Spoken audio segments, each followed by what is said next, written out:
Last time on Suikoden, we obtained the Star Dragon Sword, a blade which itself claims that it can slay vampires. Unfortunately though, as we returned to Warrior's Village, we found that Necklord had sent out wedding invitations, meaning we probably don't have a lot of time to save Tengar now, which maybe means I shouldn't have taken a nap before doing this, but you know what, I think I used a spell last time. I needed my spell slots recovered, thank you very much. So, Necklord's Castle is a pretty cool theme, it's unique, and I really love the lead up to it. This is a cool cliffside. Kind of reminiscent of Vlad the Impaler's castle as well. I think he was on a mountaintop castle at one point. It's a thing he did eventually. Yay! We're gonna kill a vampire! Oh no, it's the vampire! They're party favors.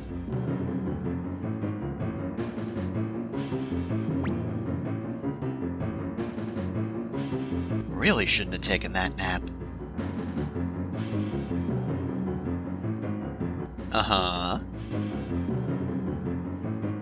Oh, well that's really nice of you. I hope you don't mind my +5.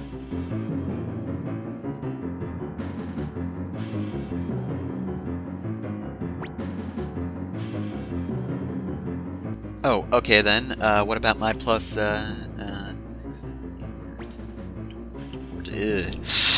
14 might be a little hefty. I think it might be rude to bring that many people in. Yeah, he really does have a magic door. I can't believe he didn't lie about that.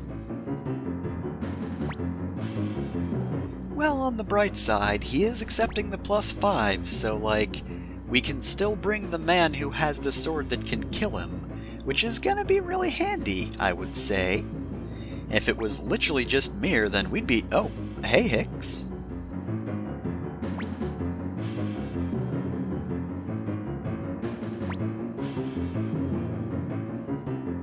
Hicks, haven't I told you that you, in fact, suck?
Yeah, it's, oh,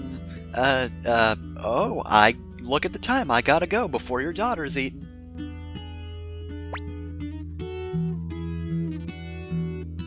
Alright, so unfortunately we do have to kick someone out, and I decided it would be Humphrey.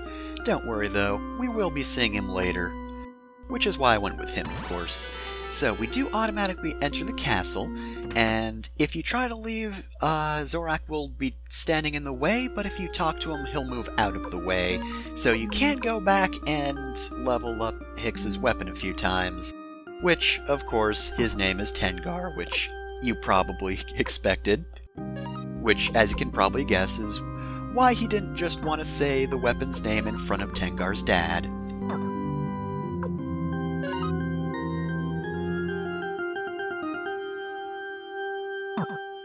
So, Hicks himself is pretty powerful and fairly fast, a little bit weak on the defense as well.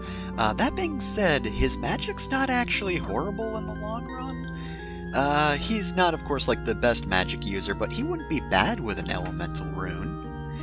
Alright, so before we actually begin Necklord's castle proper, and again, great song here, if we go down here we have this zombie man. Now, for some reason he'll tell us stuff, alright. But we have to pay him, so if you go over there and save at that orb, you can actually just do all of this for free, if you want. I don't really need to bother because money's literally nothing. Though admittedly, that was a waste, and I don't appreciate that. So yes, this guy will give you hints, but the highest bit payout, or the costliest one is what I'm trying to say. That one is just completely useless. It's a joke option. I'm going backwards.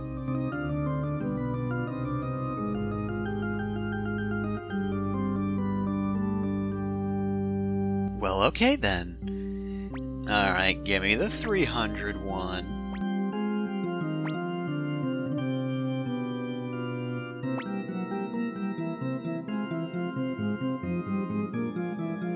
Okay, now give me the 100-bit one. Just fucking tell me that Necklord's a vampire. Come on, give it to me. I gotta know what your cheapest option is. This one, he just tells you what you already know. If you talked around in the warrior's village. Even in the forest, not just at night, during your work, praise the king. So, yeah. You might guess that that little saying has something to do with a puzzle in this castle. And you would be right. We'll be getting to that fairly soon, but first I'm sure we have a new enemy to deal with at some point. Or at least we would have by now, except I only found them in, singles. I've seen them solo, and they're really not effective or interesting like that. But they are a little more interesting like this. This is the Demon Sorcerer, so most of the enemies in this castle are actually strong against pretty much every element, with the exception of Resurrection, which, isn't an element per se, but it is a type of rune. So, if you found one in the outskirts of the warrior's village, it's not actually a bad idea to bring that along. If you didn't get any of those, then bringing Fukian along actually isn't a bad idea. Resurrection itself will be a handy move, and of course it is strong against enemies in this dungeon, and Fukian's a powerful mage, meaning he has plenty of spell slots for it. Alright, so these are larvae. They kinda suck. They're a little faster than Demon Sorcerers, but not by much, and they only have 180 HP, so, like, you're gonna kill them fast. Demon Sorcerers can stand up to slightly more attacks, but, these guys are kinda nothing. They're just kinda bad. They are without a doubt the easiest enemies in this dungeon, though to be fair, everything here is pretty easy. Like I said, I really don't need my weapons past level 12, I'm kicking enough ass as is. Honestly, I don't even think like a low weapon level run would be that difficult in this game, especially since it's kinda like a Fire Emblem Zero Growth Rates run, or whatever the heck those are, because, your starting characters are going to suck because they'll never get past weapon level 1, but, at this point in the game, they're coming in like 7s and 9s and what have you, and that makes them really good, actually. Like, even 9 at this point wouldn't be horrible. Alright, so, we've got those items, and now that we're done with that, it's puzzle time. So, see these paintings? You might want to take a look at their names first, but this is the first one. So, Even in the Forest. The wording on this is weird, of course, because this is the next painting, called Girl in the Early Afternoon, meaning not only at night. Like, what was the next line? During your work or something like that? It's a peasant girl, so this is the next painting we have to press. And of course, lastly, Praise the King, and it's a picture of Necklord, who of course calls himself the King of the Knights. And that's the puzzle. There was a lot of lead up to it, and to be fair, it's kinda tricky just because the wording of it's like really weird. I think the second painting especially is just kinda strange to me. just the not only at night thing, but in the end it is kind of obvious. That being said, though, with the puzzle out of the way, I really love this as a dungeon. We went from a really boring dungeon to a really interesting one. Necklord's Castle, of course, has a unique song, which is just a really good song. I like it. But the tile set's also unique and really good. Pretty much every room is worth visiting, not only because pretty much every room has a treasure chest. Oh, Hell Unicorn. Great name. Of course, like the other enemies, resistant to everything except Resurrect. And they actually have a lot of HP. They are the most durable enemies here. I'd imagine a pair of them would actually be some of the tougher enemies in this dungeon. They do appear alone, I know. I ran into some solo ones, but those aren't a problem, just because pretty much any enemy in the game, if they appear alone, they're a non-issue. But anyway, yeah, not only does pretty much every room in this dungeon have a treasure chest, pretty much every room in the dungeon has, like, something unique to it. Like you saw in one room, there was like a little dining table with 2 chairs and 1 meal. Another room just had a couch. You know, they're very small things, but they're actually kind of cool little details. Oh, and by the way, you can check this coffin. Oh, want to stretch out in the coffin? Too disgusting? No, it looks clean. Let's just do this. Yeah, let's just sleep in the coffin with the lid on. Yeah, let's just do a thing that would probably get us a game over in any other RPG, because that's the mid-dungeon rest point. Of course you don't get to save, but you can revitalize your characters in their spell slots. And in this room we have some really weird-looking arts. I think that's supposed to be like one of those little cherub things, but I don't know, kinda looks vaguely blobbish. Not a good statue, Necklord. I wouldn't have bought that one. I would have gotten a different one. Earthrune Piece. Not useful right now, because I'm not going back just to equip that on someone's weapon, but it's not bad for when we get back. And of course, I love this little detail. As you progress through the dungeon, it gets closer and closer to sunsets, and as simple as it is, that background looks beautiful. I just really love this dungeon overall. Again, it's the opposite of the last one. That one went on for way too long and was really boring. This one's fairly short if you know what you're doing, but it is such a cool looking one and everything looks unique. Like, it's actually kind of castle-like. It's not just, hey, here's a dungeon with a castle skin. And of course, this part's just cool.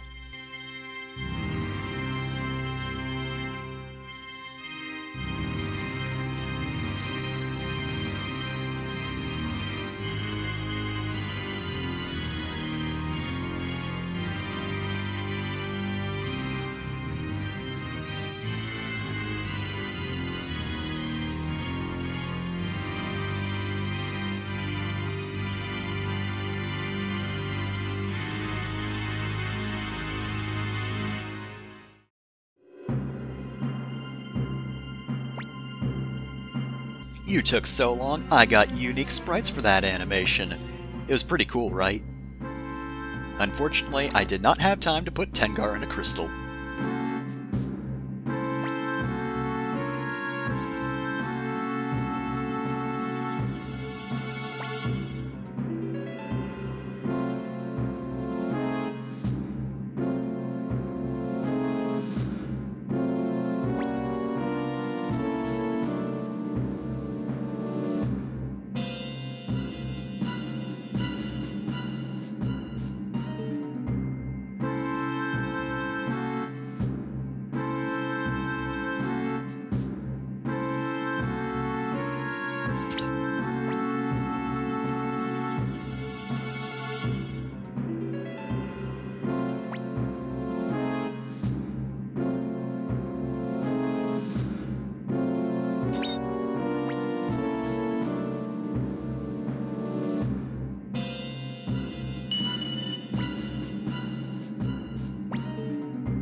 Alright, so it's time for our showdown with Necklord. First turn, don't do any attacks on him, because we still need to attack Necklord with Victor in order to remove his invulnerability. I am going to heal, of course, because I am missing a little bit of HP from random battles, but yeah, we need to do that. Otherwise, your attacks in round 1 are just going to be completely pointless. And of course, don't Clone Rune it up, otherwise... I don't know if it works. It probably doesn't, just because it's a different animation. But at the very least, it doesn't do any extra damage, so yeah. Now that we've actually weakened him, first off, we do need to heal from that group attack. Necklord, of course, has the same attacks he did when he was in unwinnable fights. However, now his stats are slightly different. Not that I, said them out loud before, but, so, he has 7,500 HP, 450 Strength, 100 Skill, 80 Defense, 75 Speed, and 275 Magic. Oh, and, 30 Luck. Before he had 10,000 HP, 460 Power, 300 Defense, and 300 Magic. Basically a little buff just to make sure he was extremely unwinnable. Now, Necklord is a lot like the monsters that are in his castle in that he's pretty strong against most elements, with the exception of Resurrection. So again, bringing the Resurrection rune to this battle is not a bad idea, because, again, you could very well die here. So you might want to have that Resurrection spell on you, just in case things go south. That being said, though, the Water Rune is incredibly useful, and while the Wind Rune can heal, it is definitely slightly more of an attack rune than the Water Rune is, and really the Water Rune is just better. I would suggest using that over Wind, so thanks to Milik, who will be spending most of this battle healing.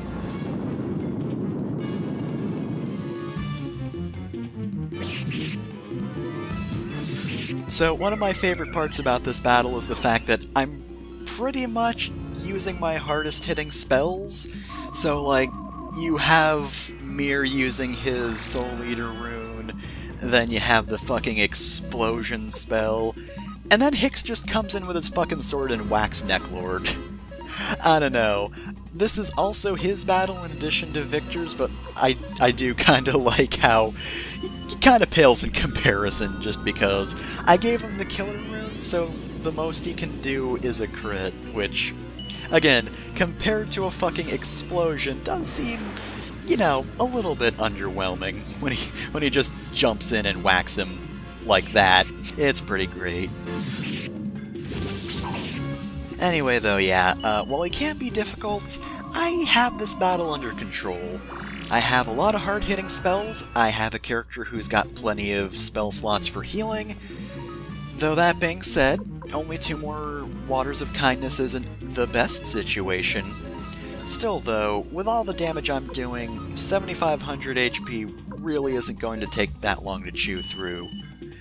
And of course, Hate Rune also does a lot, so thanks Ronnie, who is just constantly Hadoukening this vampire. Now granted, I do kinda want to see her punch the vampire in the face, but I don't know, Hadoukens are also pretty good.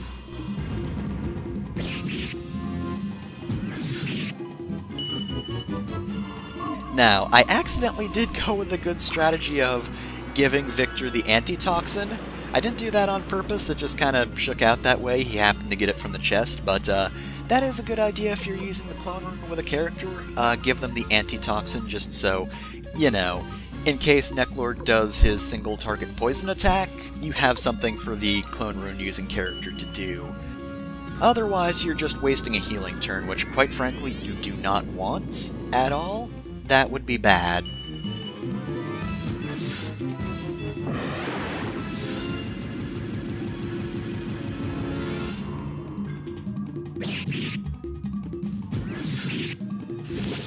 And we got him! Good on Victor for finishing him off, and quite frankly, if you saw it, I do love the spray they use when he fades out, where he just has his arms out like he's shouting, "Check out the sweet bod!" as he dies. So yeah, that's a lot of experience. And that battle went extremely well. If you're forced into using medicines, that's a really bad spot, which again, is why I suggest using the Water Rune, cause that has plenty of group healing spells.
Alright, so we're pretty much done here.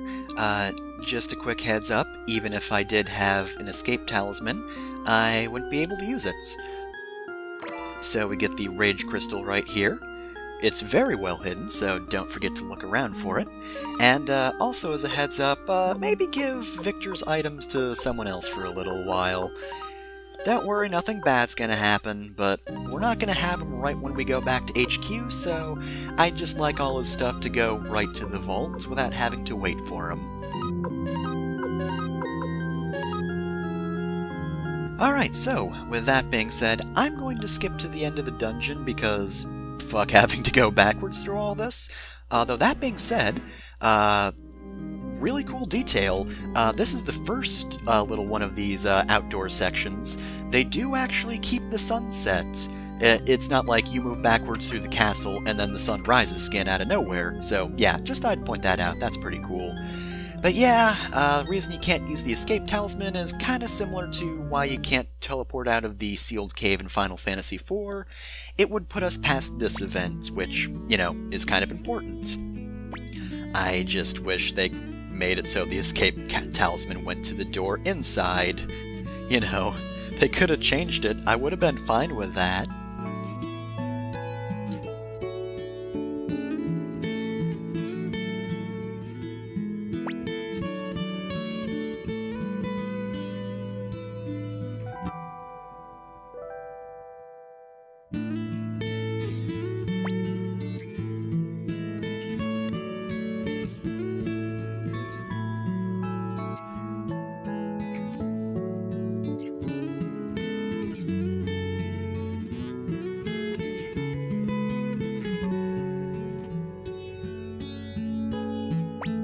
Victor's never given us a reason to distrust him. I'm sure he'll be back. Besides, he deserves a little time off.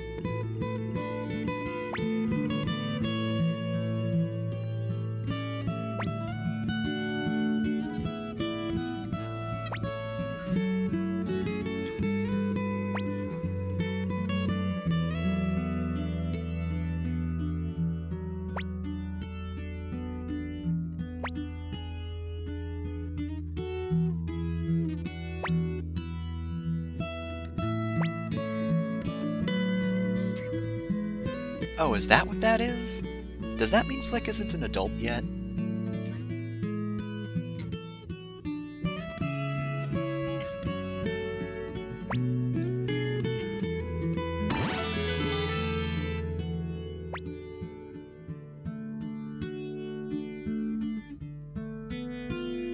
So we say goodbye to Victor for the time being.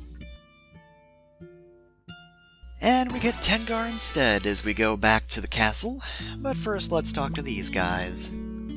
Also, hi Zarak. Apparently the spelling of his name changed all of a sudden. Wait, Yuck? Are you the zombie that was in there? Are you all the zombies? I'm definitely not talking to these guys in the right order, but I feel like this is all one big discordant song they're singing, and it just sounds awful. It's just the worst song, and they're trying to sing along to the song that's playing right now, which, you know, is a real calm one, not really sort of like an upbeat sort of energetic victory tune. It's more calming. Anyway, though, Tengar here is pretty good. Of course, she's more of a magic user than a physical user, but she's not horrible. Back row as well, of course. Starts with a guard robe, so plus 15 magic, which is really good. So, yeah, give her an elemental rune, because she'll make good use of it. We're not going to use her just yet, though, because we're going back to base. We've reached the end of that arc, and let me tell you, that one was a lot stronger than the last two. The Milik Oppenheimer one and the T.O. McDowell one were both pretty weak. That one was really well written, really well paced, a good dungeon, fairly tough boss, and it actually feels complete and good. And really just in general emotionally satisfying, I would say. But it's done now, so we're going to identify this.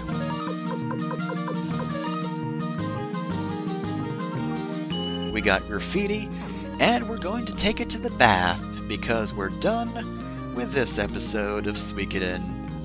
Next time, well, it's time for a draft, and let me just warn you now, it's gonna be a hefty one, because I have not been recruiting.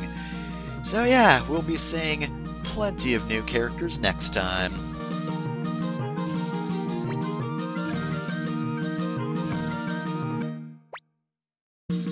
So, what's that graffiti look like? Oh, it's hell. Okay, well, whoops, I accidentally turned the boys' side into a horror show. I swear I didn't mean for that to happen.